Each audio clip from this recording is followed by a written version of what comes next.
Ayer que fue cancelado y ya no lo pude tomar. ¿A dónde ibas a viajar? De Puerto Vallarta a Guadalajara. Tuve que comprar otro vuelo para regresar, cambiar la ruta y demás, y llegué hoy apenas a Ciudad de México con otra aerolínea. ¿La página de internet estaba funcionando? No, estaba caída cuando me metí a revisar y no había nadie en mostrador tampoco de la aerolínea para atender. ¿Esto te causó alguna afectación económica? Sí, de hecho tuve que comprar otro vuelo con otra aerolínea. Buscaría la manera de que me reembolsen el vuelo, el dinero del vuelo. Y ni modo, pues me tendría que ir a Profeco, porque no, siempre el que sale perdiendo es el consumidor. Yo creo que no se supieron administrar bien los dueños. Lo de Aeromar, sí, igual como platiqué ayer, no me saben dar respuesta. En la línea telefónica te tienen 10 minutos y luego se cuelga, tienes que volver a marcar, entonces la verdad es bien cansado. Es que voy llegando porque mi vuelo era hoy a las 5 de la tarde. Entonces ahorita voy a buscar a Profeco, voy a Aeroméxico a ver qué me dicen y pues lo que resulte, porque pues no. Y si me tienen que reembolsar, no sé quién me va a reembolsar. Bueno, estas que escuchamos son las voces de la incertidumbre, molestia e impotencia de casi 5,000 usuarios afectados por la turbulencia provocada por Aeromar. Tras el cierre de sus operaciones, hubo viajeros que quedaron varados en todos los aeropuertos después de haber adquirido boletos con otras aerolíneas para llegar a su destino. Hay otros que hasta el día de hoy no tienen ninguna certeza sobre su vuelo y habrá quienes se unirán a esta demanda colectiva que ya se prepara en contra de la aerolínea que dejó una deuda superior a los 4,000 millones de pesos. ¿Cómo le va? Muy buenos días. Yo soy Alejandro Sánchez y porque la noticia no descansa, estamos en el informativo de fin de semana de este sábado 18 de febrero.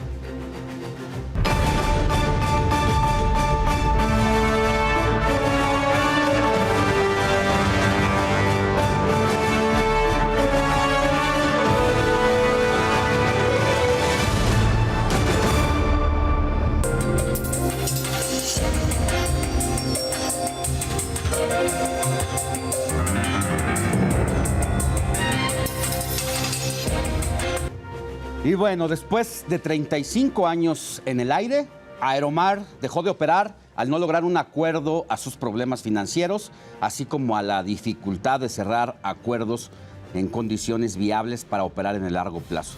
Con esa decisión, la aerolínea dejó en vilo, además de más de 5,000 usuarios de la aerolínea tirados en diferentes partes del país.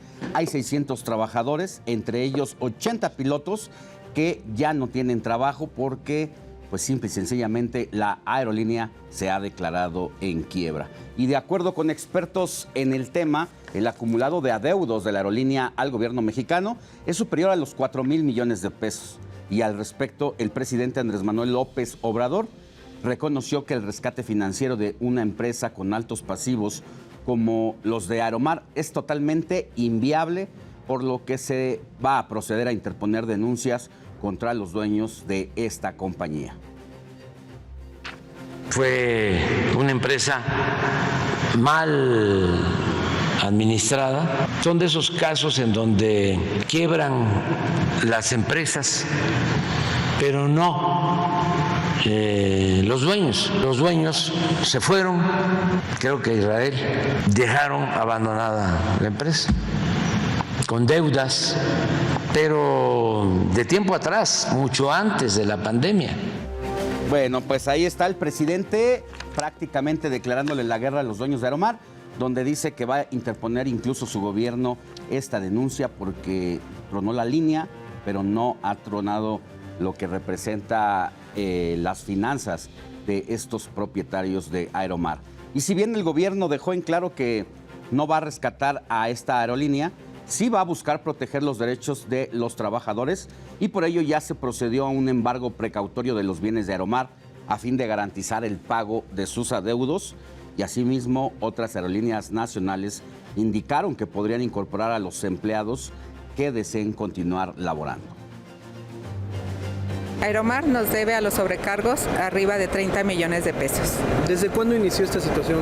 Esta situación inició a partir de 2019 a la fecha. Sí, nos debe salarios, nos debe prestaciones. Yo llevo aquí en la empresa 2 años y a mí nunca me pagó un día festivo, me deben las primas dominicales, utilidades nunca ha dado. Y pues hay prestaciones que pues son irrenunciables. El aguinaldo en nuestro contrato colectivo dice que son 30 días y nada más nos pagaba 15. Nos adeuda lo que es nuestro fondo de ahorro y dominicales, tiempos extras y pagos atrasados que quedaron pendientes por cambiar nuestro contrato al nuevo contrato. No pensamos que totalmente se perdiera la empresa. Pues más de 4,000 millones de pesos es lo que adeudan los dueños de Aeromar y por eso pues escuchábamos ahora las voces y el sentir de algunos de los trabajadores que pues prácticamente se han quedado en la calle tras el cierre definitivo de Aeromar. Y por su parte, Ricardo Sheffield, quien es el titular de la Procuraduría Federal del Consumidor, convocó a una demanda colectiva que ya tiene una resolución favorable de un juez federal a favor de los consumidores. Y es algo muy fácil de hacer, con eso rescatarían lo que pagaron por el boleto, más 20% de indemnización por la vía judicial.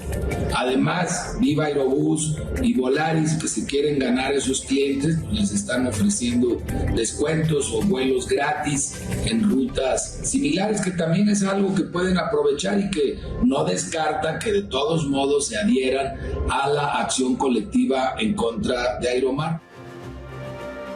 Y para unirse a la demanda colectiva y obtener una compensación por el cierre de operaciones de Aeromar, se debe tener los siguientes documentos. Hablamos del formato de consentimiento expreso que puede obtenerse en la página de acciones colectivas de la Procuraduría Federal del Consumidor. Hay que relatar los hechos, el formato adicional de datos personales, documentos que comprueben la relación del consumo como los boletos, estados de cuenta, transferencias bancarias, entre otros. Pero el caso de Aeromar no es extraordinario. Es que la aviación mexicana vive demasiadas turbulencias, ya que una veintena de aerolíneas ha dejado de existir tan solo en las últimas 2 décadas. Es decir, en 20 años, 20 aerolíneas han quebrado y si se hace un análisis, es como si fuera una aerolínea por año ha tronado en nuestro país. Veamos esto. Durante las últimas 2 décadas, una veintena de aerolíneas mexicanas han dejado de existir. Dentro de los factores más comunes para que las empresas dejaran de operar, se encuentra la insolvencia económica, la alta competitividad, incrementos en los costos de los combustibles e incluso la política. Actualmente la aerolínea más confiable y exitosa es Aeroméxico. Por el contrario, Aerocoahuonte, Aeropostal Cargo de México, Taesa, Líneas Aéreas Azteca, Mexicana de Aviación, Aviaxa, Interjet, entre muchas otras, dejaron de existir en dicho periodo. Uno de los años más complicados para la aviación nacional fue 2008. En ese año dejaron de operar Aerocalifornia, Alma de México, Aerolíneas Mesoamericanas y Aladia, que era una firma de bajo costo charter de Monterrey y Nuevo León. Para prevenir una mala experiencia por la cancelación de un vuelo, ya sea por la quiebra de una aerolínea o por cuestiones técnicas, los expertos recomiendan a los usuarios adquirir un seguro de viajero. A su vez, en caso de presentar un contratiempo con alguna aerolínea, se recomienda acudir a la Procuraduría Federal del Consumidor, ya que está respaldando la situación del viajero y las situaciones contra las empresas de aviación. En caso de haber seguimiento, se hace una demanda colectiva, ya que son situaciones que atañen a muchos pasajeros y en la mayoría de los casos salen favorables. Fernando Galván, Heraldo Media Group. Y para conversar precisamente sobre este tema, la quiebra de Aeromar, entro en comunicación con el capitán José Alonso, secretario de prensa de la Asociación Sindical de Pilotos Aviadores de México. Capitán, muy buenos días, ¿cómo está? Alejandro, otra vez un gusto saludarte, buenos días. Sí, caray, apenas hace poco hablábamos de otros asuntos y hoy lamentablemente tenemos que platicar de esta situación que quisiera empezar antes de entrar de lleno a el tema de la quiebra de Aeromar, preguntarle cuáles son las alternativas que están teniendo estos entre 500 y 600 viajeros que han quedado pues prácticamente a la deriva en distintos aeropuertos del país, incluso en los Estados Unidos. ¿Y qué sabe hasta el momento cómo se va a resolver esa situación?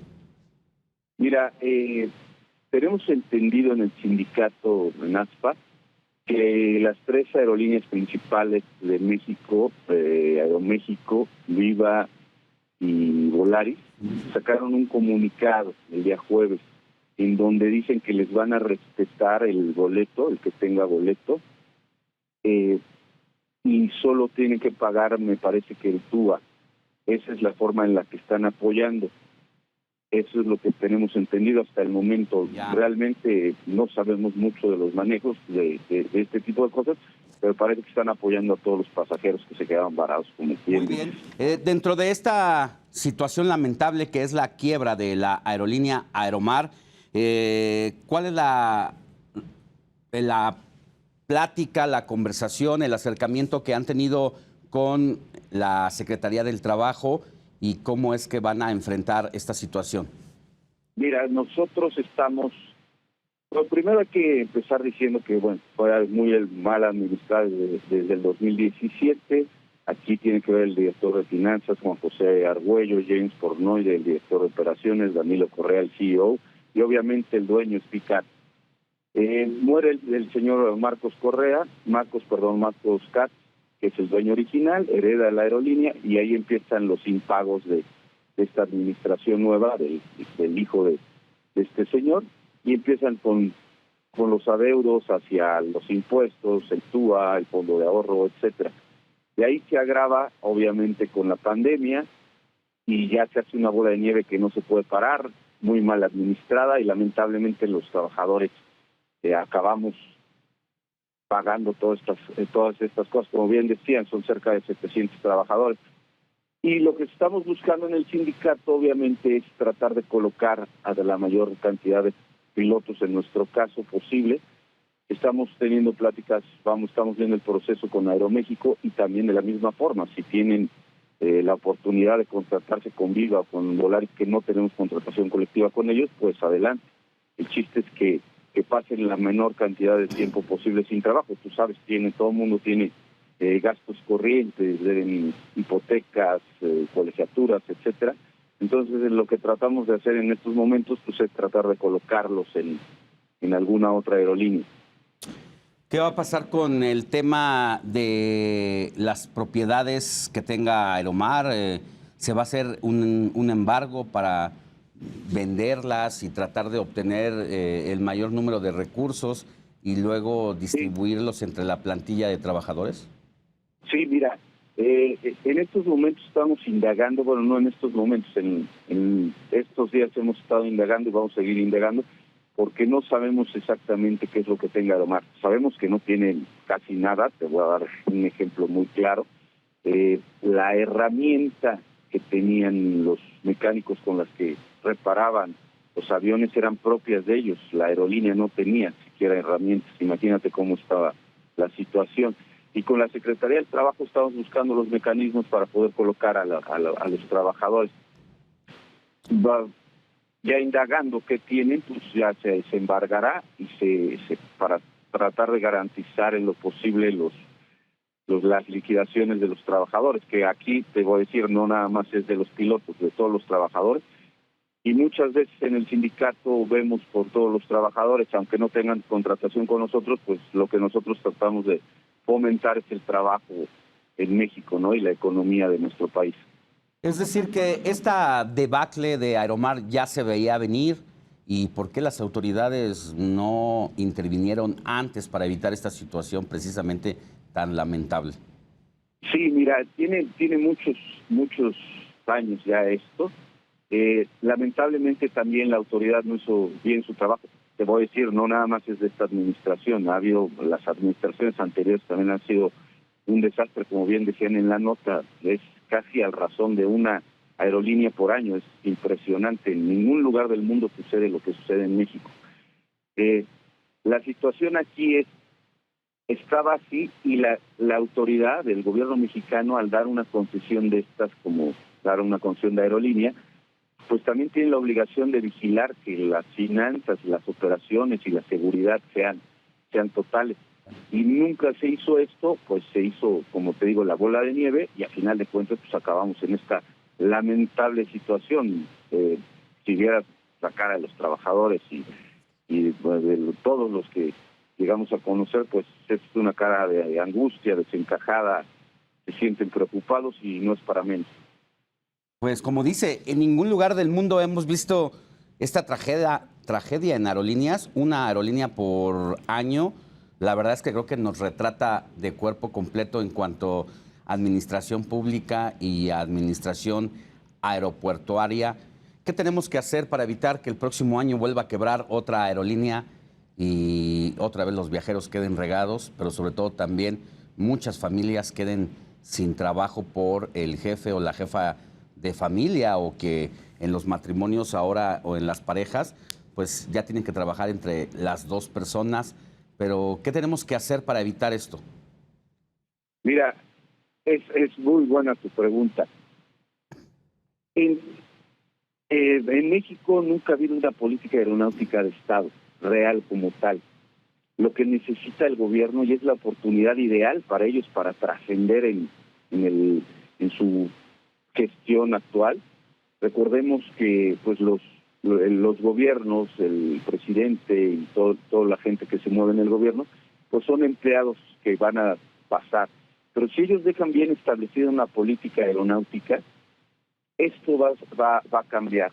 Nosotros hemos pugnado mucho tiempo por cambiar esto, que las reglas sean claras en cuestión de precios, en cuestión de aerolíneas, en cuestión de cómo estándares de seguridad y todo esto. Se debe de hacer una política aeronáutica y con eso se va a dar certidumbre para que cambien las cosas. Como bien decíamos, es increíble, en ningún lugar del mundo sucede lo que sucede en México, pero en todos lados tienen bien establecidas las reglas, y en México no existe eso. Si se dedican a hacer esto que estamos platicando, va a cambiar, se va a dar certidumbre y vamos a prosperar, vamos a tener mejores trabajos, vamos a crecer la aviación. La aviación es el 3.5% del Producto Interno Bruto, puede llegar al 6 o al 7%, solo que se tienen que hacer bien las cosas, no como lo están planteando en el gobierno federal en estos momentos, de abrir los cielos mexicanos al cabotaje, que eso sería la peor desastre. Dejaría 1.4 millones de empleos directos, se acabaría la aviación nacional y más de 10 millones de empleos indirectos sufrirían. Pero haciendo una buena política aeronáutica de Estado, vamos a cambiar las cosas. Ahora nosotros en el sindicato estamos ofreciéndole al gobierno ayudarles. Es una ayuda gratis. No vamos a cobrar absolutamente nada, vamos a ayudar a que la aviación mexicana crezca.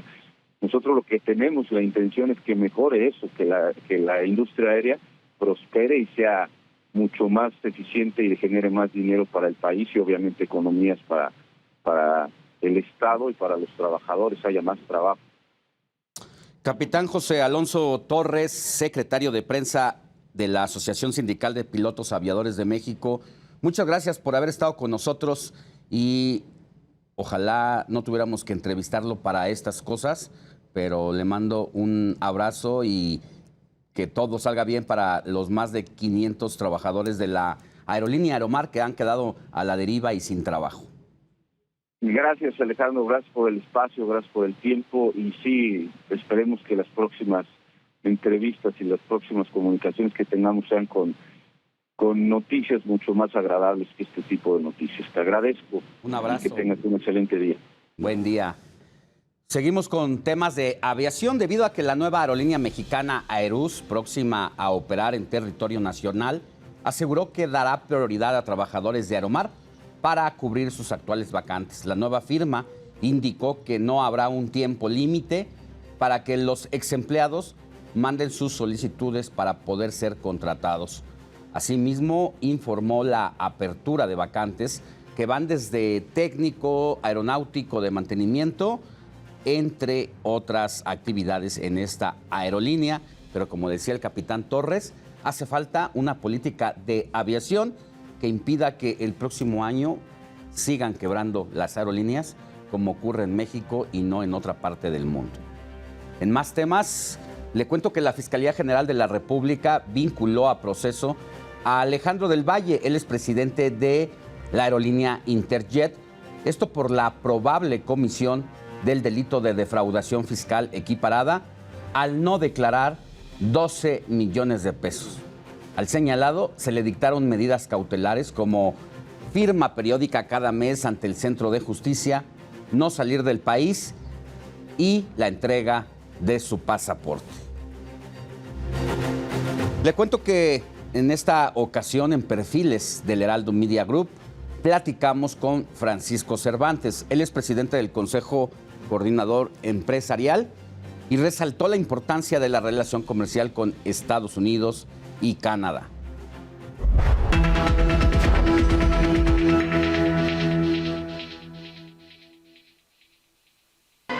En los próximos 20 años, México se encontrará en un momento comercial importante con Estados Unidos y Canadá. Así lo consideró Francisco Cervantes, presidente del Consejo Coordinador Empresarial. Para el Heraldo Media Group, resaltó la importancia de los empresarios y los trabajadores. Y creo que en los próximos 20 años vamos a tener un momento muy importante, ¿no? Regionalmente, con Estados Unidos y Canadá, hemos demostrado la capacidad tanto de los empresarios de los tres países como de los trabajadores, porque no hay empresarios si no hay trabajadores. Recordó la historia del CCE y la importancia de las pymes en México. En los 70s fue creado el Consejo Coordinador Empresarial y bueno, pues fueron sumándose, empezó con 4 organismos, sí. Hoy somos 14. Estamos muy enfocados a las pymes, pues más del 80% de los empleos, de las contribuciones, de todo lo que pasa en el comercio, en la manufactura, pues son pymes. Sí. Entonces por eso estamos muy enfocados hoy a las pymes. Consideró positiva la relación con el gobierno federal. Fíjate que la relación es buena. Qué bueno. El presidente además en la mañanera ha hecho buenos comentarios del Consejo Coordinador Empresarial. Hemos estado en cuando se toman decisiones, invitan al Consejo Coordinador Empresarial. Sobre el aumento de las vacaciones, habló de la carga que se impuso al empresario.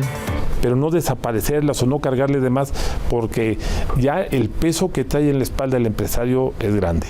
Y si le echamos más carga, es como echarle plomo. Entonces se alentaría todo. Dijo que a la iniciativa privada le preocupa una desaceleración en México, por lo que proponen inversiones en todos los sectores, y habló sobre la participación del Consejo Coordinador Empresarial en los acuerdos tomados para el Tratado de Libre Comercio. Fue un diálogo de alto nivel con las 3 iniciativas privadas de los 3 países y con los gobiernos de los 3 países, ¿no? Y hablamos directo, una discusión que no habíamos, yo en 27 años que tenemos de estar en el Tratado de Libre Comercio, no habíamos visto eso. Sí. Siempre en lateralmente, pero nunca en las decisiones directas. Y esta es la primera vez. Resaltó la importancia de la frontera y el mercado bilateral. Los 3.200 kilómetros de frontera con sus 24 pasos, pues ya están también saturados. Entonces, ¿qué tenemos que hacer? Y estos grupos de trabajo están trabajando en eso, y de ahí sale la opción para que en los puertos que están en el Golfo de México, toda la parte de Veracruz, sí, y Tamaulipas puedan también participar hacia el este de Estados Unidos. Y dio una propuesta para apoyar a los migrantes. Entonces lo que ofrecimos y pusimos en la mesa, que la iniciativa privada mexicana ayudara de la mano con las universidades y los gobiernos a capacitar a esa gente, para que si lo capacitamos, las mismas empresas americanas, porque hace falta mano de obra especializada, los puedan pedir de manera formal y ya no tengan ese cruce informal. En cuanto a la inversión hacia Europa, habló de la importancia con países como Alemania, Francia y España. Con Francia tenemos convenios también, porque Francia juega un papel muy importante. México es de los países inversores, y también con una economía bilateral importante con España, con Alemania y con Italia.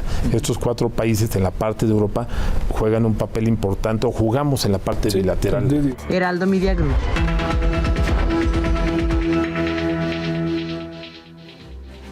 Bueno, ahí está parte de la charla que tuvo nuestro compañero Javier Solórzano con Francisco Cervantes. Y vamos casi ya a una pausa. Recuerde, puede escribirnos a nuestro WhatsApp del informativo de fin de semana, que es el 55 91 63 51 19, que ahí aparece en la pantalla, y a quienes nos escuchan a través de las distintas frecuencias radiofónicas, como el 98.5 de FM en la Ciudad de México. Le repito el número: 55 91 63 51 19.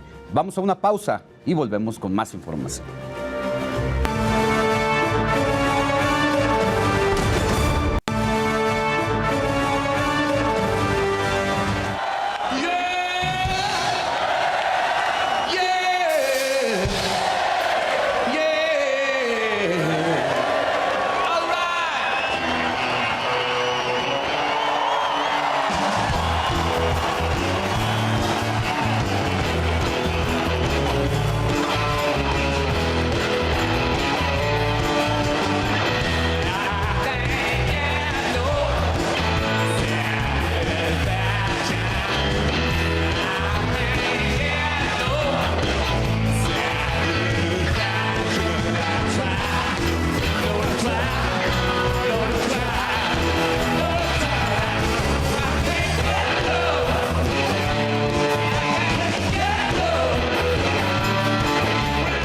Son los Rolling Stones con la canción Satisfaction, que este 18 de febrero se cumplen 17 años de aquella histórica presentación en la playa de Copacabana.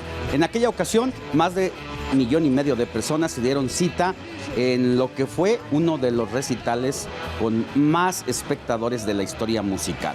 Escuchemos un poco más de esta banda de los Rolling Stones.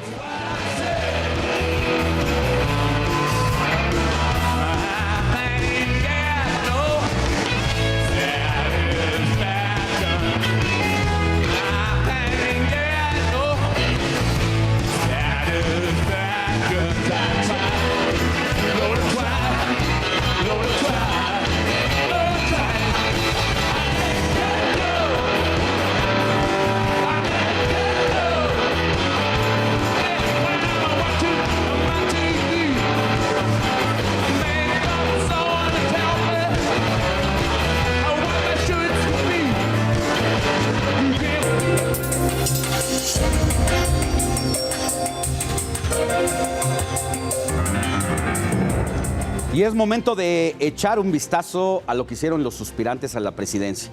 Y vamos a comenzar con el secretario de Relaciones Exteriores, Marcelo Ebrard. El secretario de Relaciones Exteriores sigue con la lucha en contra del fentanilo, ya que la considera como un tema prioritario para el gobierno federal. De tal modo que ya se trabaja para crear una coalición que estará conformada por varios países con el objetivo de reducir su consumo. Asimismo, Marcelo Ebrard adelantó que en los próximos días Elon Musk, dueño de Tesla, llamará por teléfono al presidente Andrés Manuel López Obrador para informarle dónde se construirá la fábrica de la armadora en nuestro país. Además de Tesla, Ebrard remarcó que hay otras 26 firmas que ya resolvieron instalarse en México durante los próximos 6 meses. Por si fuera poco, el canciller fue el invitado de honor de la 6ª sesión de la Asociación de Ciudades Capitales de México, que tuvo lugar en Mérida, Yucatán. Fueron tantas sus actividades a lo largo de la semana que Ebrard no estuvo tan activo en sus redes sociales. Asimismo, no tiene programadas actividades para este fin de semana. Fernando Galván, Heraldo Media Group. Y bueno, mientras tanto, el hijo desobediente, ya sabe usted, es Ricardo Monreal, estuvo en Aguascalientes y Zacatecas para respaldar a senadores de su partido, de Morena. El hijo desobediente, Ricardo Monreal, realizó tareas legislativas. Aprovechó para mandar un mensaje donde reconoció que es cada vez más difícil llegar a acuerdos en el Senado. Cuando la confrontación política se apodera del escenario social, se dificulta avanzar. Y la celebración de acuerdos, de consensos, cada vez es más complicado. Este viernes asistió al informe del senador morenista de Aguascalientes, Daniel Gutiérrez. El senador Daniel Gutiérrez, que representa a este estado y que es un excelente académico, pero además un legislador responsable. Pero también, vía remota, impartió su cátedra para la División de Estudios de Posgrado de la UNAM. El rey, que con eso habría de generar un equilibrio en estas colonias de las cuales no querían perder su dominio. Más tarde acompañó a la senadora Guinda Salmaluébano, pero en la ciudad de La Cantera y Plata, Zacatecas. Me da oportunidad de estar en esta tierra, en este lugar que yo quiero mucho. Aquí vive parte de mi familia. Iván Márquez, Heraldo Media Group. Cada vez es más difícil llegar a acuerdos, revela Monreal, de que esto pasa en el Senado. No cada vez es más difícil. Simple y sencillamente no hay acuerdos, porque todo lo que está pasando por tanto la Cámara de Diputados como el Senado de la República, si Morena no está de acuerdo, simple y sencillamente se estanca. Está, por ejemplo, pendiente la designación de 2 comisionados del Instituto Nacional de Acceso a la Información, cuyos representantes que están en funciones fueron prácticamente a tocarle la puerta a Monreal para decirle que urge que se lleven a cabo esas designaciones porque están en riesgo diversas impugnaciones en materia de acceso a la información. Y por decirle muchos temas más, también está pendiente la regulación de la cannabis, que a pesar de que desde junio del 2001 la Suprema Corte de Justicia de la Nación pidió al Congreso que haga su trabajo para que legisle, pues simple y sencillamente no avanza. Más allá también de los acuerdos, por cuestiones morales de los diferentes partidos políticos. Vamos a más información y bueno, le cuento que Monreal va a tener esta tarde una visita en la plazuela Miguel Auza, allá precisamente en su natal Zacatecas. Y por lo que representa a la corcholata paisana del presidente Adán Augusto López, pues sigue de gira por el país, que aunque dicen no están en campaña, pues lo cierto es que están haciendo todo tipo de trabajo político con las bases de sus respectivas corrientes políticas al interior de Morena. Veamos lo que hizo Adán Augusto López. La corcholata paisana acompañó al presidente López Obrador a su gira por Sonora, donde aprovechó sus redes sociales para presumir que se fue a echar unos tacos y que según él son imperdibles. Buenas noches.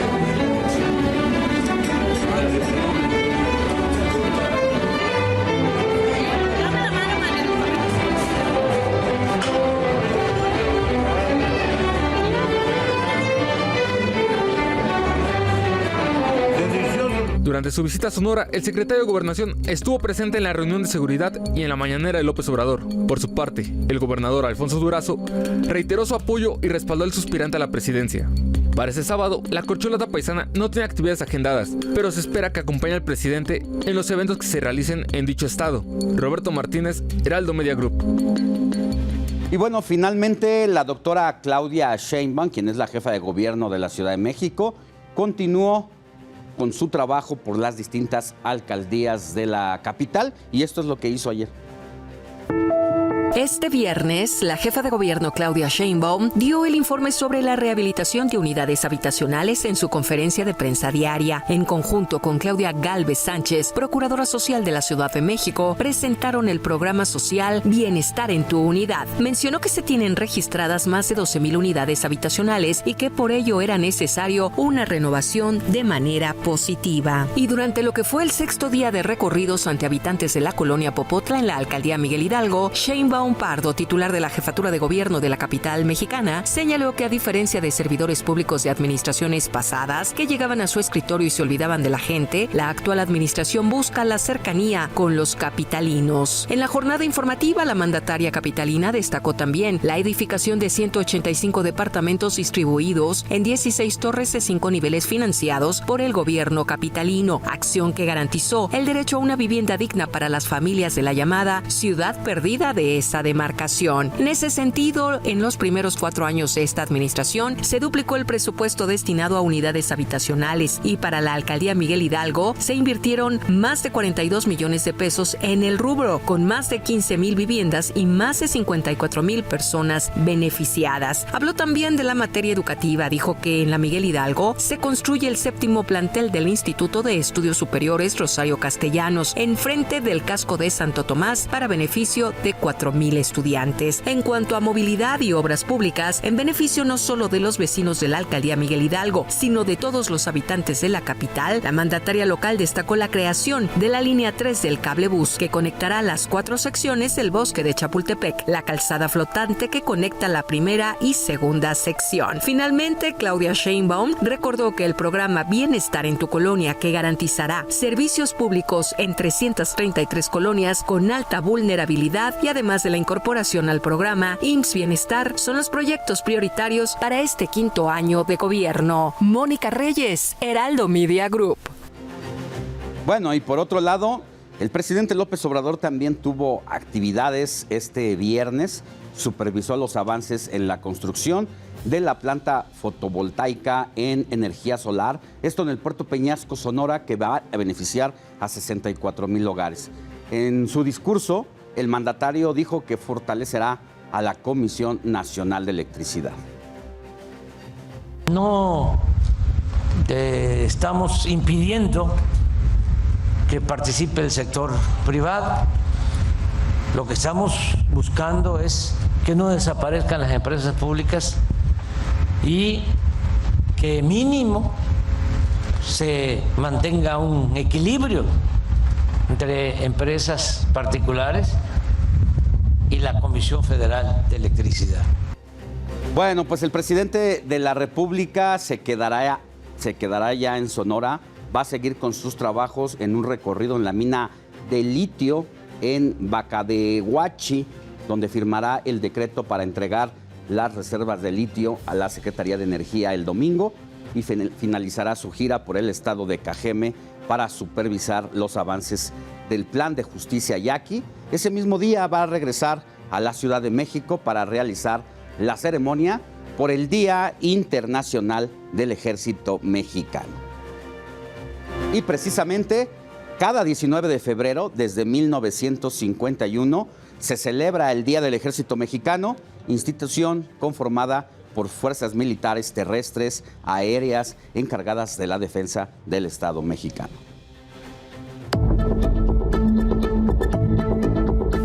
El mexicano es un ejército de paz. De portar este uniforme con gran responsabilidad y compromiso ante la ciudadanía. En su 110 aniversario lo conforman 241.717 militares. Más de 25,000 son mujeres y 216,000 son hombres en el Ejército y Fuerza Aérea. El cargo más alto es el secretario de la Defensa Nacional. Para ello se tiene una ruta profesional, el tiempo en el servicio, la antigüedad en el cargo, el estado de salud y los conocimientos.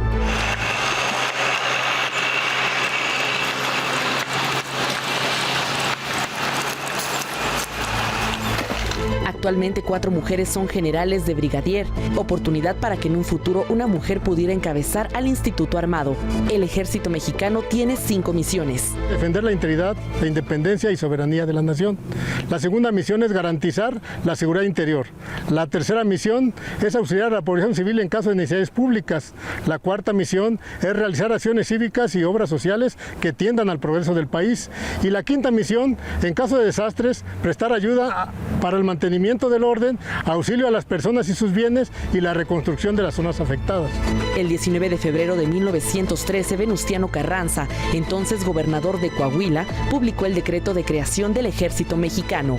Uno de los primeros desafíos que enfrentó fue la invasión militar de Estados Unidos, conocida como la Expedición Punitiva, para capturar al general Francisco Villa por el ataque que llevó a cabo en Nuevo México en marzo de 1916. En ese año, soldados mexicanos derrotaron a los invasores. Como la misión del ejército es mantener la soberanía de nuestro país, lo que hizo o la actuación del ejército en ese momento fue simplemente el remarcar la independencia que tenemos respecto a otras fuerzas extranjeras. En 1950, el entonces presidente Miguel Alemán Valdés instituyó el 19 de febrero como el Día del Ejército Mexicano. La gente ha contribuido de manera satisfactoria a las acciones que nosotros realizamos, principalmente en el plan DN3. De acuerdo al INEGI, más del 80% de la población aprueba el desempeño de las Fuerzas Armadas. Principalmente su misión aquí ha sido mantener la soberanía e independencia de nuestro país. Con información de Luis Pérez Cortat, Rocío Ireta, Heraldo Media Group. Bueno, pues felicidades a todos los elementos e integrantes del Ejército Mexicano en este su día. En otra información, mire, le cuento que este domingo en Tamaulipas se va a llevar a cabo elecciones extraordinarias. Se va a elegir a un senador por mayoría relativa. Querido Carlos Juárez, nuestro corresponsal allá en Tamaulipas, tú tienes todos los detalles. Buenos días. Alejandro, te saludo desde Tamaulipas para comentarte que más de 2 millones podrán emitir su voto durante este domingo. Se trata de la primera elección extraordinaria en Tamaulipas, en donde 2.737.354 personas podrán emitir su voto al acudir a más de 4.776 casillas que serán instaladas en los 43 municipios de la entidad. Además, desde el extranjero podrán votar 2.476 personas.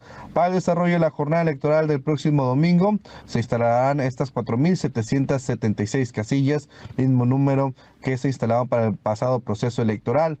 Otra casilla es para recibir los votos procedentes del extranjero. Déjame comentarte que las casillas serán instaladas en los siguientes lugares, principalmente en 1.499 escuelas públicas, 55 125 en oficinas públicas y 160 en lugares públicos, mientras que 659 estarán en domicilios particulares. También se contará con 32 casillas especiales ubicadas en distintos municipios de Tamaulipas, como viene siendo Altamira, Ciudad Madero, así como también Nuevo Laredo, Reynosa, Río Bravo y Tampico, entre otros más, como la capital Ciudad Victoria. También participarán como funcionarios de casillas 19,108 ciudadanos, podrán votar también en varios distritos. Esto lo que viene siendo esta elección extraordinaria. Los partidos políticos han acreditado a 28,000 representantes. La elección será atestiguada por 448 observadores nacionales y 29 observadores internacionales. Será a partir de las 20 horas del domingo cuando el programa de resultados electorales preliminares empiece a dar a conocer los primeros resultados de esta elección extraordinaria. Este es mi reporte. Alejandro, que tengas un excelente día.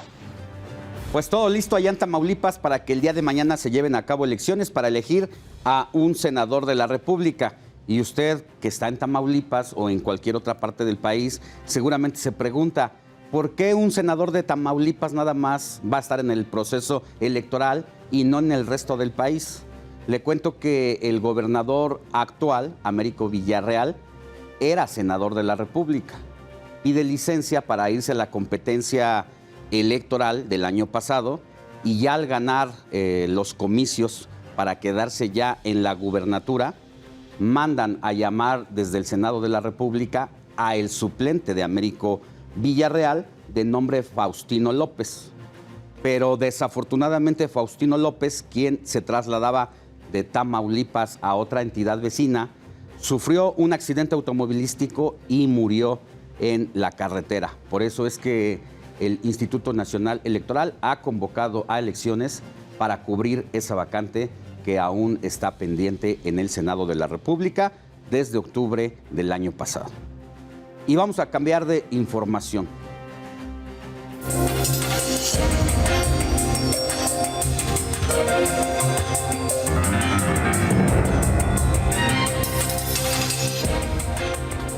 La violencia hacia las mujeres no cesa en el país. Una joven de tan solo 16 años fue asesinada y la arrojaron en los carriles del circuito interior aquí en la Ciudad de México. Tras la agresión, autoridades capturaron a su pareja como el presunto responsable. Mientras tanto, en Chilpancingo, Guerrero, fue encontrado el cuerpo de una mujer al interior de un hotel. La víctima tenía múltiples golpes en la cabeza y estaba desnuda.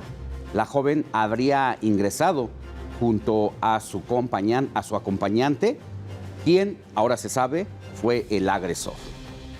Y otro de los problemas que enfrentan las mujeres es la negligencia por parte de las autoridades, ya que las investigaciones en casos de violencia casi siempre quedan inconclusas. Existe un mínimo avance en la alerta de género y durante los últimos 4 años únicamente el 3.7% de las medidas implementadas para protegerlas apenas son cumplidas por la Comisión Nacional para Prevenir y Erradicar este delito. Y Oaxaca vive una situación similar, ya que existe una crisis de desapariciones y, bueno, la carpeta de investigación de este tipo de delitos, pues simple y sencillamente están empolvándose en los archivos. Organizaciones de derechos humanos alertaron que desde 2018 no existe seguimiento a los casos. Incluso acusan corrupción extraoficialmente de que se habla de 63 personas no localizadas tan solo durante el año pasado y en su mayoría son mujeres. Y es momento de detener la mirada y el oído sobre lo que pasó recientemente allá en Apodaca, Nuevo León. Mire, este caso ha conmocionado a la opinión pública, pero no se le ha dado la cobertura necesaria. Por eso aquí en el informativo de fin de semana le decimos que Jessica Guadalupe Alemán pues cobró relevancia en los últimos días. Es que esta joven fue detenida el 19 de enero pasado, ahí en el municipio de Escobedo, supuestamente por alterar el orden en la vía pública. Horas después de ser encarcelada, fue llevada al hospital, es decir, entró por su propio pie a la agencia del Ministerio Público y después fue sacada en camilla, prácticamente inconsciente, porque además de que presentaba vómitos, sacaba espuma por la boca. Mientras todo esto sucedía y ha ocurrido, pues las autoridades se comunicaron con sus familiares y fueron ellos quienes a través de la página de la Secretaría de Seguridad del C4 buscaron a Jessica. Al preguntar por su familiar, una funcionaria dijo que Jessica había sido trasladada al hospital y cuando llegaron al nosocomio, simple y sencillamente vieron a la chica entubada e inconsciente. La familia de Jessica cuestionó a los médicos la condición de su hija, ya que se encontraba severamente golpeada. Lo único que le respondieron es que así había llegado y 3 días después fue diagnosticada con muerte cerebral. Finalmente, falleció el pasado 10 de febrero y luego de este hecho, ni las autoridades de Escobedo, ni la Fiscalía de Nuevo León, ni ninguna autoridad han dado una explicación a la familia de lo que le pasó a Jessica. Si bien no podemos decir desde aquí qué es lo que ocurrió, todo apunta a que alguien la asesinó, pero tendrán que ser las autoridades, están obligadas a dar esa información cuanto antes. Vámonos a otra información y es momento de ir a las calles de la Ciudad de México con Mario Miranda, quien se encuentra en la Basílica de Guadalupe. Querido Mario, muy buenos días, ¿qué hay por allá? ¿Qué tal, Alejandro? Muy buenos días. Nos encontramos en la Basílica de Guadalupe, donde el transcurso de la semana arribaron más de 70,000 peregrinos provenientes de varios estados de la República, principalmente de Michoacán, Toluca, Puebla, Veracruz y del Estado de México. Te comento que estos 2 últimos años no se había realizado esta tradicional peregrinación de los peregrinos que vienen del Estado de la República debido a la pandemia, y durante el transcurso de la semana se realizaron varias peregrinaciones. En esta ocasión, este sábado podemos apreciar hay un grupo importante de alumnos del Colegio de Maristas quienes en estos momentos están acudiendo aquí a la Basílica de Guadalupe. En general, la afluencia de los peregrinos, ya la mayoría se han retirado. Nada más ahorita este grupo importante, estos estudiantes de esta escuela que realizan esta tradicional peregrinación cada año. Alejandro, les invitar a todas las personas a que acudan a la Basílica de Guadalupe a visitar, a escuchar misa este sábado. En general había poca afluencia hasta hace unos momentos, ya nada más ahorita llegó este grupo de la escuela. También informarte que tenemos un dispositivo por parte de elementos de la Secretaría de Seguridad Ciudadana sobre la calzada de Guadalupe, Alejandro. Bueno, pues sí, vemos en las imágenes para quienes nos siguen por el Heraldo Radio una afluencia importante de peregrinos, pero entiendo, Mario, que desde el transcurso de la semana han estado llegando tanto del Estado de México como de Michoacán y otras entidades. Así es, Alejandro. Sí, los peregrinos que vinieron a partir desde el martes, empezaron a llegar el martes y el miércoles muy temprano, ahora se empezaron a llegar los peregrinos provenientes de varios estados de la República, como lo comentas, principalmente de Michoacán, Toluca, Puebla, Veracruz y del Estado de México. Y en esta ocasión ya peregrinos ya se han retirado, la mayoría de los peregrinos que vinieron de fuera de los estados de la Ciudad de México. Ya en esta ocasión es este grupo importante de estudiantes del Colegio Maristas quienes están arribando en estos momentos a la Basílica de Guadalupe. Alejandro, pues invitar a las personas a que acudan aquí a la Basílica de Guadalupe, ya que encontrarán pues buen ambiente en general. Ya hay menos personas, nada más este grupo importante que está llegando hasta este punto, Alejandro.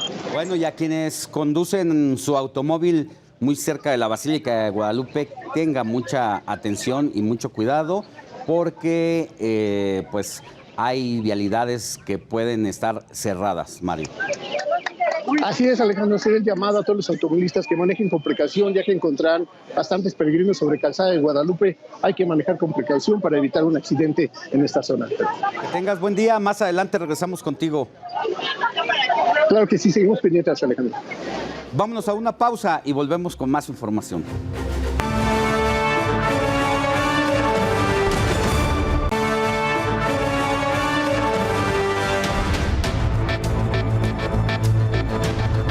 Resumen informativo. El ejército de Estados Unidos informó sobre la muerte de un alto dirigente del grupo yihadista en un ataque a Siria. También resultaron heridos 4 soldados estadounidenses y un perro de trabajo. Esta operación fue parte de una coalición internacional de lucha liderada por Washington contra el Estado Islámico.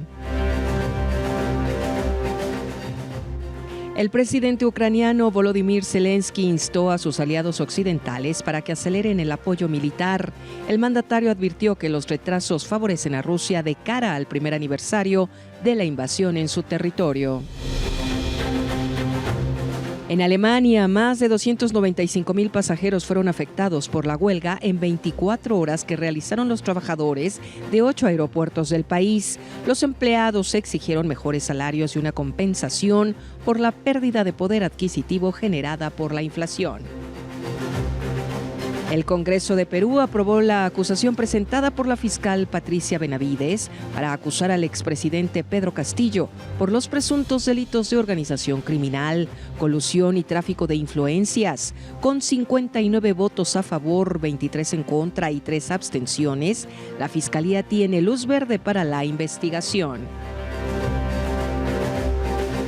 Un tiroteo en Mississippi dejó 6 personas muertas. Una de las víctimas fue asesinada en una tienda. Otros 3 cuerpos fueron encontrados al interior de casas cercanas y 2 más afuera de los inmuebles. El responsable fue localizado y detenido en un vehículo sobre la avenida principal. La policía cree que el sujeto actuó solo. Sin veredicto, terminó el segundo día de deliberaciones en el juicio contra Genaro García Luna, exsecretario de Seguridad Pública. Los integrantes del jurado solicitaron varios fragmentos de los testimonios para analizarlos. Se quejaron de que no los habían alimentado bien, por lo que el juez Brian Cochran pidió que les dieran comida y finalmente decidieron continuar con la deliberación el próximo martes. Edgar Valdés, la Barbie, reapareció en el sistema de la Agencia Federal de Prisiones. De acuerdo con la información, está recluido en Coleman II, una penitenciaría de alta seguridad en Florida, y su fecha de liberación está marcada para el próximo 27 de julio del año 2056.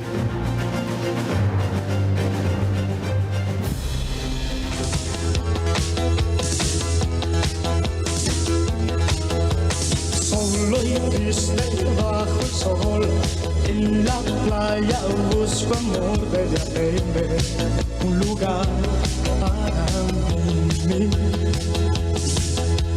Gentes vienen, gentes van, olas, agua, luz y sal y bebé, el calor sube más.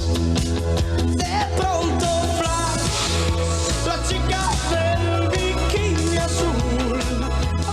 Es la chica del bikini azul del cantante mexicano Luis Miguel, quien sin dar más detalles anunció una nueva gira para este año y llama la atención porque el Sol no salía a los conciertos desde 2019 cuando era señalado de falta de profesionalismo. Seguramente va a llenar los lugares donde se presente Luis Miguel. Escuchemos un poco más de este Luis Miguel entrado en los 20 años.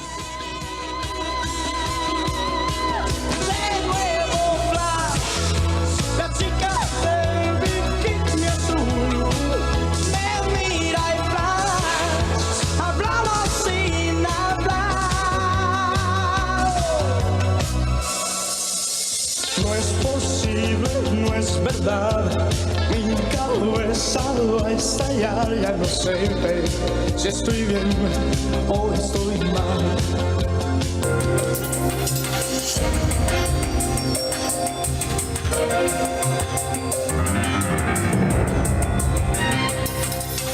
Vámonos a la información y le tengo un asunto importante.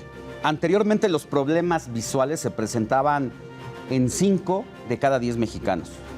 Pero con la llegada de las tabletas, los teléfonos, las computadoras y otros aparatos electrónicos, la salud visual se ha deteriorado y de 5 casos, le decía 10, de cada 10 casos, 5 se afectaban. Pues hoy los números se han disparado. Ahora son 8 de cada 10 personas presentan algún problema de este tipo. Lo más preocupante es que la mayoría cada vez son más jóvenes y es por ello que el uso de lentes pasó de ser una moda a una necesidad. Y los problemas visuales más comunes son, mire, miopía, que es considerada por la Organización Mundial de la Salud como una pandemia. Pues 2.6 millones de personas en el mundo lo padecen, mientras que en el país 30% de la población. Otra de las enfermedades es el astigmatismo, hipermetropía y presbicia. Y para hablar del tema, saludo con mucho gusto a la doctora Silvia Moguel Ancheita, presidenta de la Sociedad Mexicana de Oftalmología. Doctora Silvia, qué gusto saludarle, ¿cómo está? ¿Qué tal? Buenos días, Alejandro, encantada de estar con ustedes. Muy buen día. La situación del uso de los gadgets, de los teléfonos, que cada vez estamos más metidos ahí, según la Organización Mundial de la Salud, sí ha deteriorado la visión de las personas, incluso cada vez más jóvenes. Sí, mira, Alejandro, es un verdadero problema. Estamos esperando que para el 2050 más de la mitad del planeta sea miope. Esto no solamente es poner lentes y ya. Piensa que por cada dioptría de miopía, las personas van a tener más posibilidades de desarrollar catarata, glaucoma, lesiones en la retina, especialmente desprendimiento de retina y, por supuesto, degeneración macular. Entonces, no queremos que los nenes se vuelvan tan miopes. Ya se ha observado que simplemente con ser niños de ciudad, introducirlos tempranamente a las lecturas, sobre todo los trabajos infantiles escolares muy tempranos, la falta de luz solar, por eso la pandemia también empeoró esto, las herencias, la falta de ejercicio, y ahí nos vamos por la obesidad, y el inicio de trabajos escolares con lectura muy prolongada, sobre todo, por ejemplo, a oscuras, con lamparita de cama. Todo eso ha propiciado que nuestra generación actual sea la más miope que se hubiera visto en el planeta, y ni siquiera estamos preparados para los números de discapacidad visual mundial que tenemos ahorita. Por supuesto que las cifras ya son irreales, porque si se había planeado esta cantidad de miopes para el 2050, el tiempo ya se nos vino encima. Y lo que es muy triste es que mucho de esto es prevenible y debería de controlarse por una mejor salud a nivel visual. Recordemos que la visión es una función cerebral y va a determinar el desarrollo cerebral del niño. No solamente que vea mal, sino que todas sus habilidades visumotoras, inteligencia, etcétera, pues se van viniendo abajo cuando el niño no sabe que no ve. Exacto. Tal que 1 de cada 5 niños tiene un problema visual y 1 de cada 3 niños que ya fue revisado no tiene cómo resolver ese problema visual. Es realmente una alarma. Y claro, la córnea humana no está preparada para la absorción de la luz azul que emiten todos los aparatos, y el celular pareciera uno de los más malos, de los más dañinos, porque el niño se lo acerca a la cara. Ahora le llaman el nuevo chupón, porque como vemos en la calle que una persona está cuidando a un niño y para que se tranquilice le da el celular. Terrible, me parece terrible. En pandemia se favoreció mucho los trabajos por el encierro en aparatos digitales. Ojalá en las escuelas pudieran migrar nuevamente a como se hacía, en un papel y con un lápiz, en lecturas de libros, porque debería de estar limitado a lo mínimo necesario para que un niño esté trabajando en una tablet, pero ni siquiera debería de estimularse a meter tempranamente a los niños al uso de aparatos digitales, y muchísimo menos de manera prolongada tan temprana. Doctora, entonces no es un mito que en la medida que un pequeño tiene problemas visuales y no se le detecta a tiempo, o el niño no sabe, los papás no se dan cuenta, al forzar la vista, ¿sí se deteriora más? Sí, por supuesto que sí. O sea, se ha pedido mucho que no se haga estas lecturas prolongadas, pero imagínate que me han llegado niños hasta medicados por déficit de atención, y lo que pasa es que el niño no ve. No solamente, obviamente las miopías nos amenazan mucho porque van a tener más complicaciones y normalmente se desarrollan en la adolescencia. pero debemos entender que todos los niños, al ser chiquitos, tienen un ojo chiquito y esa es la hipermetropía infantil propia del niño. Pero como también la córnea está plana, la asociación entre astigmatismo aportado por la córnea más hipermetropía es la primera causa de discapacidad visual en los niños. Y a veces los niños que normalmente deben tener este error refractivo a los 4 o 5 años, ya se están insertando a trabajos preescolares o incluso a la primaria a los 6 años y el niño todavía trae la hipermetropía infantil. Yo no veo que los niños en las escuelas estén con lentes y eso genera un retraso en el desarrollo adecuado visomotor del niño, en su inteligencia, en su aprendizaje, en el estrés que le genera que él por alguna razón no sabe por qué él no puede trabajar bien. ¿Y qué hace el niño? Pues mejor se distrae, mejor se divierte, mejor se entretiene volteando, no puede mantener una fijación continua en su cuaderno. Y por supuesto, qué bueno que algunos profesores alertan a los papás y dicen, ya cambié al niño 3 veces de asiento y sigue sin trabajar bien. Pero esto no es lo que deberíamos esperar. No existe cultura para ir al oftalmólogo entonces en nuestro país. No, por supuesto que no, en todo el mundo. Imagínate que cuando les hablas de discapacidad visual, de ambliopía, que la gente, nadie, no quieren oír ese término, quiere decir ojo flojo, lo que la gente llama ojo flojo, es la primera causa de discapacidad visual que además es tratable infantil. Entonces, por supuesto que estos niños van a ir ya discapacitados, ya con problemas. Ya dije que no solo es visuales, sino que va a impactar el desarrollo del niño. 100% de los padres no saben de discapacidad visual y no han llevado a revisión a sus niños. Y quiero decir desde ahora que me permites esta oportunidad. Los niños deben revisarse de la visión desde el nacimiento. Al 4º mes, todos los niños deben tener los ojos derechos. No hay visquitos permitibles ni nada de eso. Y deben ser hipermétropes y deben tener astigmatismo en rangos aceptables. Y de ahí debería de revisarse el niño anualmente de manera armada, con estudio ciclopléjico que solo lo hace el oftalmólogo, para conocer la evolución del niño año con año durante su desarrollo y crecimiento.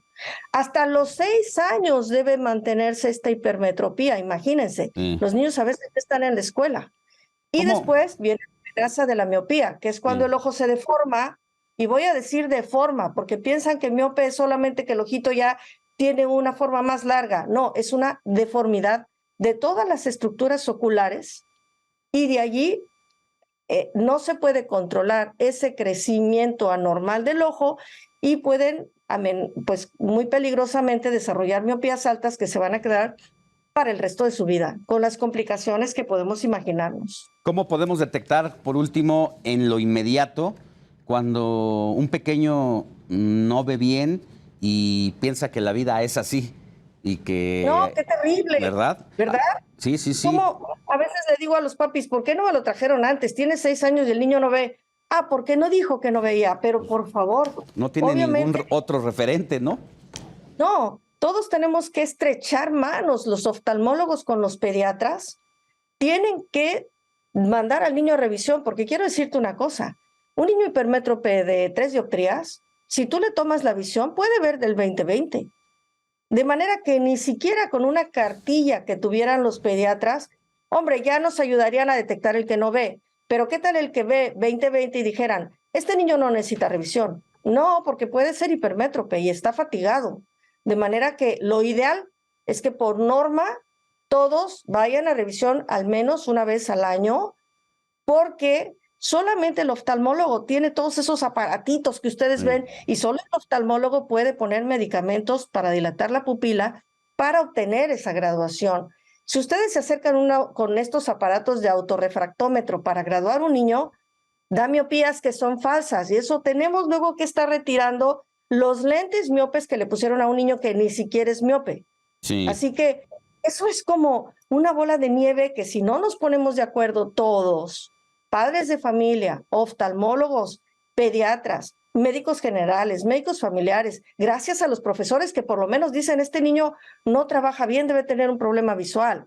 Si todos lo entendiéramos y ustedes que nos ayudan a elevar la voz para que la gente obviamente se ponga las pilas y atienda a sus niños. Bien, pues ahí está el llamado a los padres de familia, lleven a sus hijos aunque sea una vez al año a hacer una revisión Y también es evidente cuando, si bien el niño no tiene otro referente porque ha perdido o no puede ver normal, los padres sí deberíamos de darnos cuenta cuando el pequeño hace el esfuerzo por tratar de leer o cuando no puede estar hasta atrás en el salón de clases. Hay muchos síntomas y ese es el llamado que hacemos, querida doctora Silvia Moguel Ancheita, presidenta de la Asociación de la Sociedad Mexicana de Oftalmología. Que tenga buen día y gracias por la entrevista.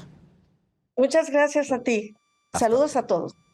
Hasta pronto. Y mire, en temas de cultura, se inauguró en Polonia la exposición mexicana Pluma o Plomo, impulsada por Fundación Grupo Andrade desde 2019.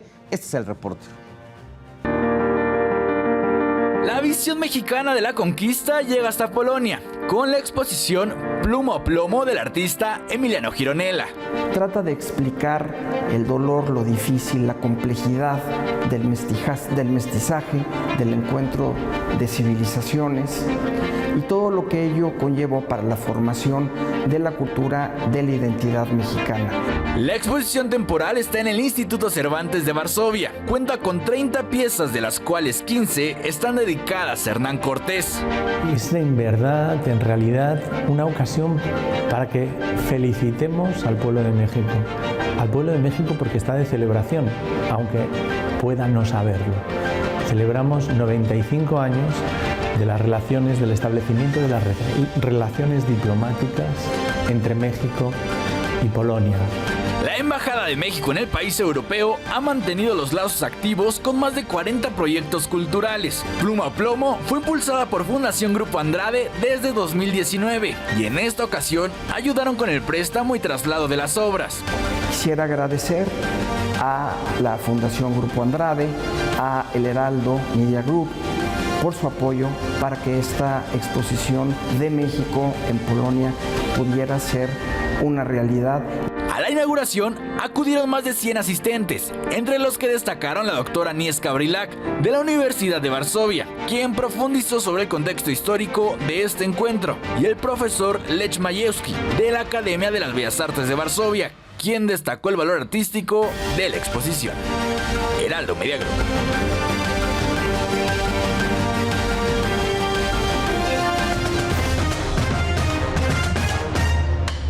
Deportes.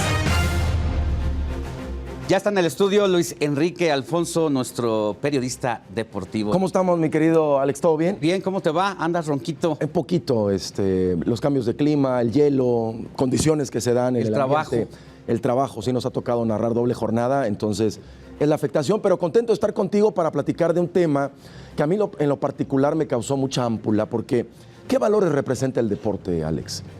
Ética, compromiso, trabajo, siempre el buscar la mejora continua, pero desde la legalidad, ¿no? El hecho de, como en el olimpismo, ¿no? Ser más rápido, saltar más alto, ser más veloz. Y esta noticia del Barcelona, que desde hace casi 2 décadas le estuvo pagando, le estuvo depositando al número 2 del arbitraje en España, a mí me causó mucha decepción y controversia, porque dirían los antiguos, no hagas cosas buenas que parezcan malas. ¿Por qué un equipo le va a pagar a un miembro del alto mando del arbitraje de su liga como para buscar asesoría, para buscar un tema de diálogo?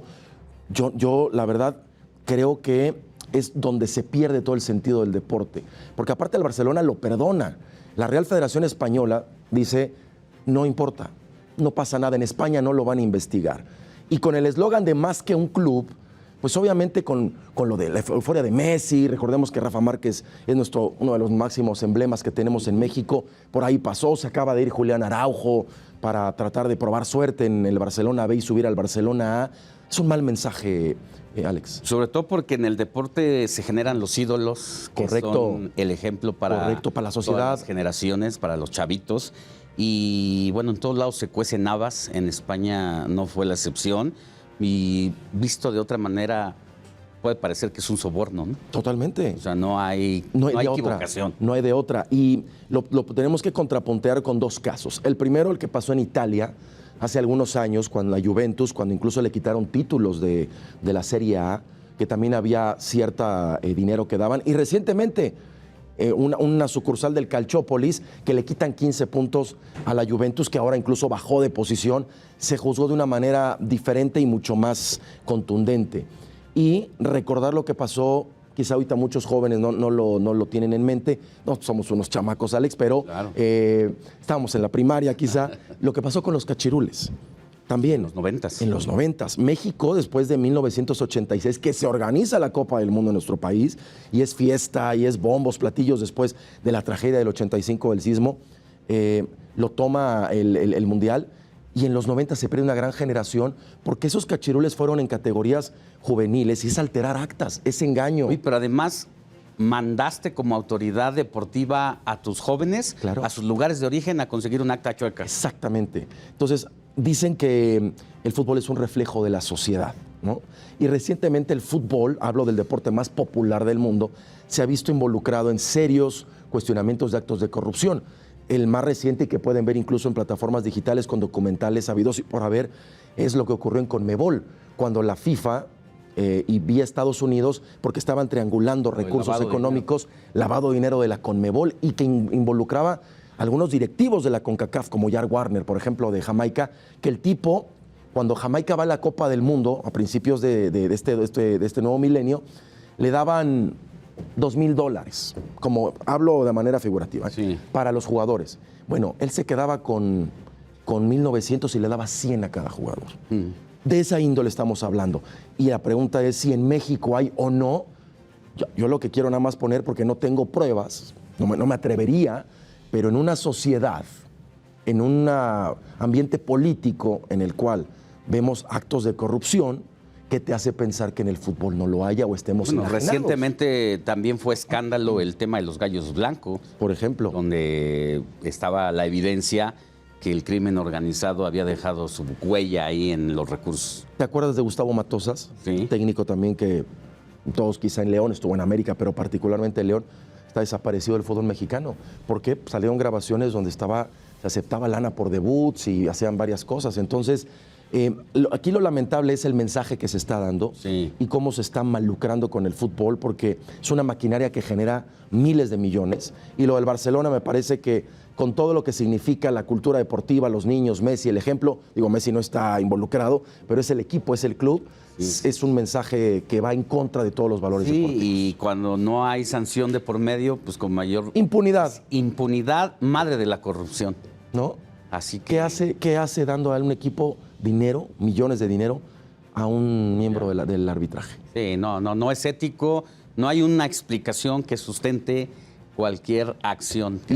Y aparecen ahora en contexto de redes sociales, que también no hay que volarnos, tarjetas amarillas que de pronto no se ejecutaban o rojas que se perdonaban. Claro. Ya empieza la suspicacia. Ya se abre la puerta a la duda. El penal que no se marcó, ¿no? Exactamente. Entonces sí, es una situación muy lamentable, una gran mancha al fútbol internacional. El América, ¿te acuerdas del árbitro Urrea cuando se cambia el tercer partido y se va a Ciudad Universitaria? Sí. En el tercer... Yo la dejo votando, nada más la dejo votando. Y ya de otras cosas ya ni hablamos, porque nos podemos detener otros 10 minutos hablando del Pumas y su situación, que siguen escándalos. Si quieres podemos hablar la próxima semana, no nada más de Pumas, de Cruz Azul, que casualmente ganan ayer. O sea, de pronto los jugadores se acuerdan de cómo accionar. Y la directiva de Cruz Azul, que es como una mini selección mexicana, hacen todo mal y ahí están. Pero eso lo platicamos si quieres la semana. Lo platicamos la próxima semana, mi querido Luis Enrique Alfonso. Gracias por estar aquí con nosotros. Un gusto saludarte. Y a todos. La próxima semana. Voy a tratar de traer una voz menos. No, está bien, tú puedes hablar como quieras. Gracias. Suerte, gracias. Gracias. Pues nosotros vamos a una pausa. Recuerda escribirnos a nuestro WhatsApp 55 91 63 51 19. Volvemos con más información.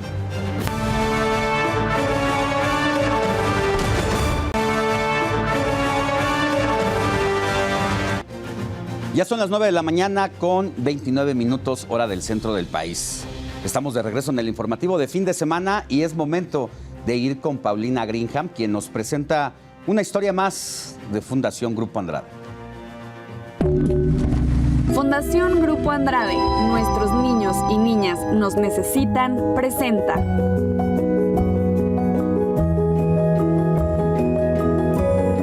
Tu causa, mi causa.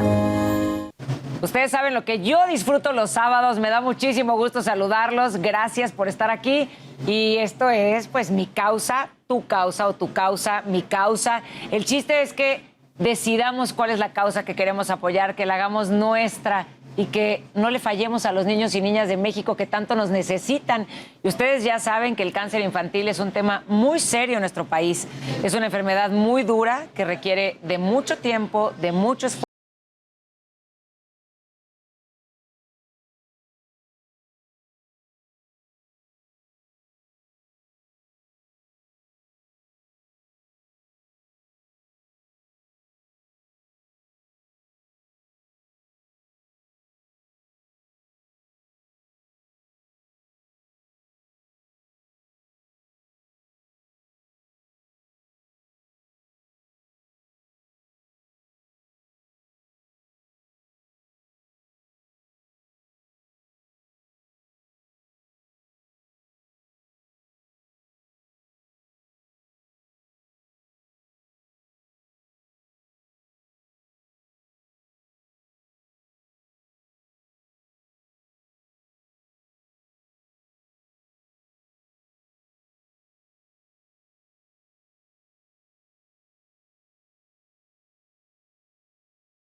Muchos, más de 25,000, 30,000, porque al principio ni siquiera teníamos estadísticas, pero mira, nuestro modelo de acompañamiento, Pau, es muy completo para poder acompañar a las familias en todo el proceso del cáncer en la infancia y en la adolescencia.